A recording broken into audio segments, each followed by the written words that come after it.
Welcome to Unit 2 on powers and exponent laws. In this unit, we'll look at what a power is and discover various exponent laws, which help us to simplify expressions. As well, we'll be applying our order of operations to expressions that have powers with both positive and negative bases. So we'll start with Lesson 1, Introduction to Powers. So what is a power? Power is an expression in the form a to the power of n, where a is the base and n is the exponent.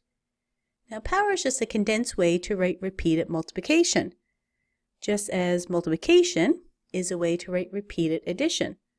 Instead of writing 2 plus 2 plus 2 plus 2 plus 2, we can write that simply as 2 times 5.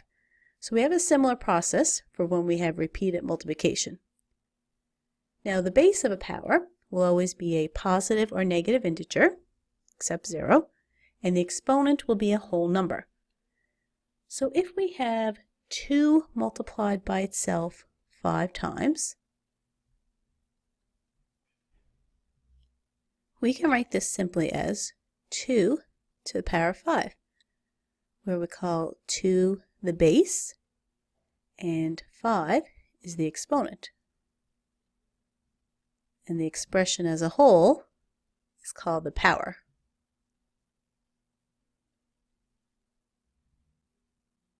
In example 1, we have to complete the chart. In the first column, we have to write a number in repeated multiplication. We have to express it as a power. Then we got to identify the base and the exponent of the power, and then write it in standard form. So in the first row, we have 3 multiplied by itself 6 times. So as a power, we write that as 3 to the exponent of 6, where 3 is the base and 6 is the exponent. Now to figure out that in standard form, we can put in the calculator 3 times 3 times 3 times 3 times 3 times 3, and you should get 729. Now for the second row, we're given the power, 4 to the 5. So this means we have 4 multiplied by itself 5 times, where 4 is the base and 5 is the exponent. And putting that in the calculator, I got 1024. In the third row, I have a base and an exponent, and I have to write that as a power. So I'll start with the base, then I put the exponent up here.